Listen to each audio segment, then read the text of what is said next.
नमस्कार, मी ईशा सिंग Mnnड न्यूजमध्ये आपल्या सर्वांचं मनापासून स्वागत.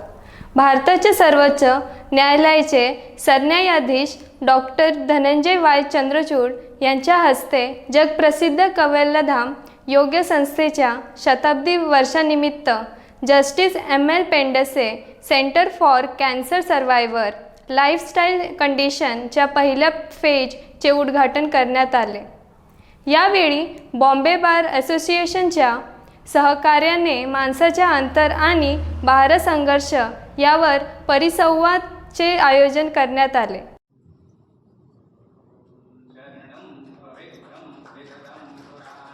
यात भारताचे सर्वोच्च न्यायालयाचे सरन्यायाधीश डॉक्टर धनंजय वाय चंद्रचूड यांनी कुटुंब, व्यवसाय आणि देश तसेच शरीर, मन आणि आत्मा यावर सविस्तर आपले विचार मांडले. यावेळी व्यासपीठावर कैवल्यधामचे सचिव सुबोध तिवारी, निवृत्त न्यायाधीश BN श्रीकृष्ण, सर्वोच्च न्यायालयाचे न्यायाधीश अभय ओका, प्रमुख पाहुणे मुंबई उच्च न्यायालयाचे सर न्यायाधीश DK उपाध्याय, मुंबई बार असोसिएशनचे अध्यक्ष नितीन ठक्कर आदी मान्यवर उपस्थित होते. पाहूया याबाबतचा special report. Nitin Bhai, President Bar Association, respected panelists, dignitaries of and on the dais, my sisters and brothers. A very good afternoon to all of us. First of all, let me thank the Cavalcade and its team to have organized such a symposium on such a topic which assumes the relevance and importance because of the context in the society which we are facing. Chief Justice BN Krishna, former Judge of the Supreme Court of India,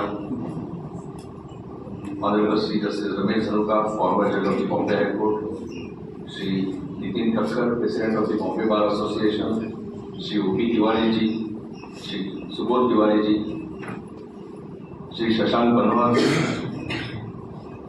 former judges of the Bombay High Court, senior advocates, and ladies and gentlemen.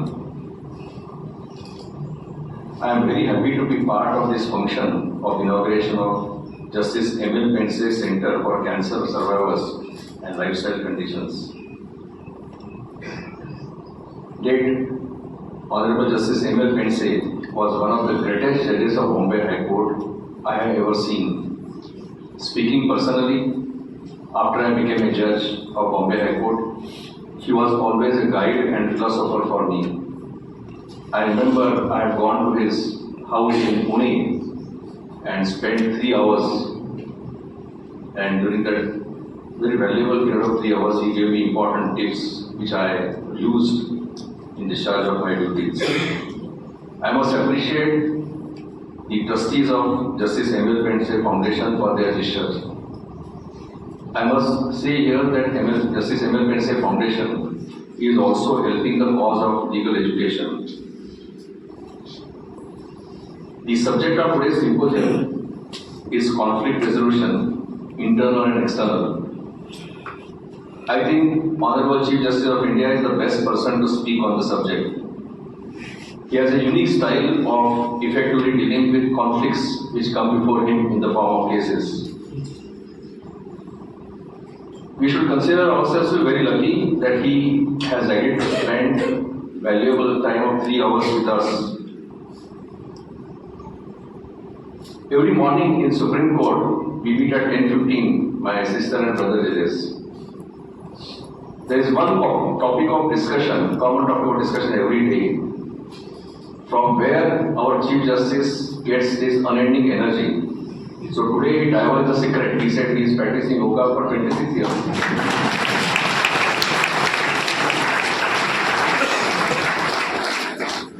So I'm not going to take much time because I want our Chief Justice to address us. He works 24/7, and I can share something. Very often he doesn't. Let me start by saying my esteemed brother-in-chief, Dr. Chandrachud, my esteemed brother, Abhay Oak, my esteemed brother, Ramesh Sanuka, and of course, Mr. Tiwari, Subodh Tiwari, and Mr. Nitin Thakkar. all of you who are past judges, present judges, or future judges of this country. Namo Namaha to you. I think if any of you have read the Constitution of UNESCO, there is a declaration there which is very much relevant for our today's topic.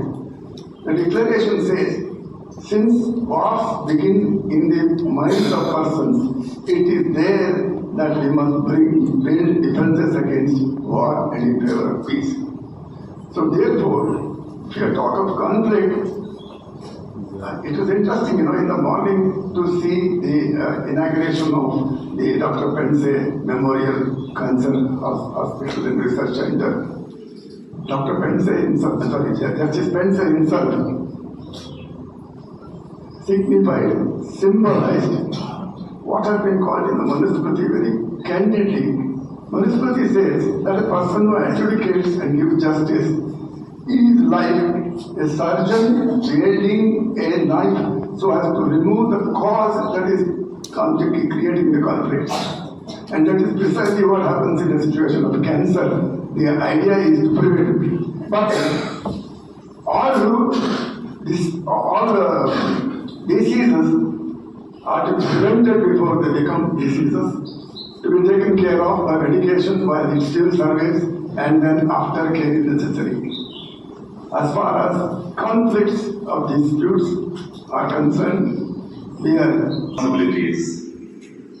But as I walk through this beautiful campus, amid the scenic landscape of the Sahyadris, the pristine flora and the sounds of the birds chirping, I could feel my mind slowly come to ease.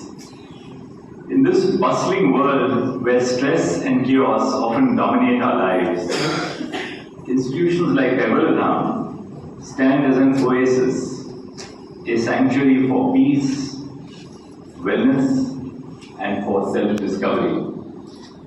We're all truly indebted to Development for its unique fusion of yoga and advanced science to create synergies across health, education, and research. I think part of the problems that we as a civilization have faced is because so much of our tradition is oral. Much of our tradition is not documented.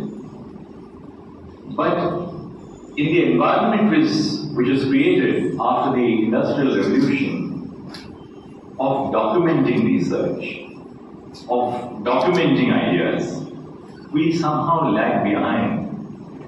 Though our society, our civilization is so evolved, whether it's in terms of our knowledge of Ayurveda, our knowledge of yoga, this was something which was passed on from generation to generation.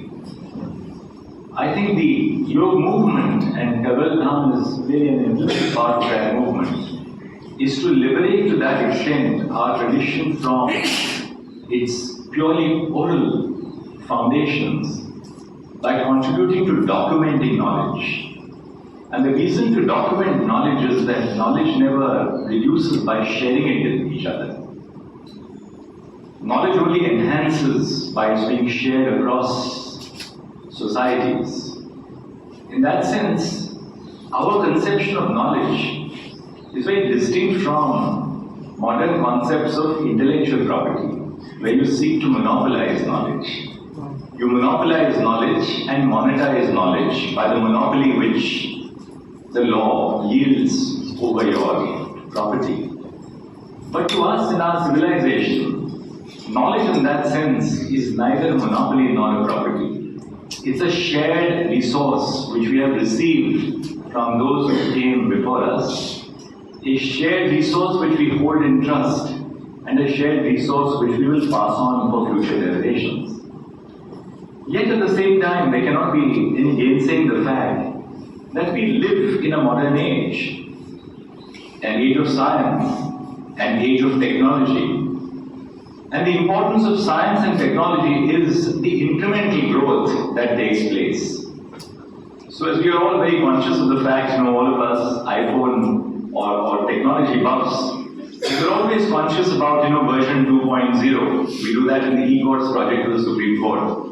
it's the e-filing module 2.0, or it's the software model, the faster model 2.5, or whatever it is.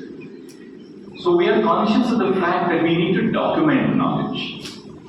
And therefore, while we have to stand fast to our own tradition of what we have received over thousands of years, equally we cannot stand apart from what modern societies require, which is to document, to explain, to have hypotheses tested. And it is in that work, I believe, of pitchforking yoga in the context of the evolution of modern knowledge. Accept our heartfelt gratitude for making this special trip to Lonavala. Our pranams to Sri Om Prakash Tiwari ji, who is direct descendant of Swamiji, for his blessings. Om Prakash ji is leading the institution and continuing the scientific research in yoga commenced by Swamiji. I thank the Chief Justice of Bombay High Court, Dr. Sri Devendra Kumar Upadhyay ji, for his kind words and being the guest of honor today, and for inspiring words about Kaivalyadham, and your suggestion to hold such symposium regularly is noted by both Kaivalyadham and Bombay Bar Association. Our special thanks to Justice P.N. Sri Krishna, Chairman Advisory Board Kaivalyadham, for his wonderful words of wisdom. I thank all the learned speakers, Justice Sri Krishna ji, former Chief Justice Ramesh Dhanuka ji, Justice Mridula Bhatkar ji, Dr. Virendra Saraf ji, and all others for accepting our invitation to attend and address on various topics today. I am sure in these modern times of stressful life in our profession, the discussion and deliberations will show us a way to swim through calmly.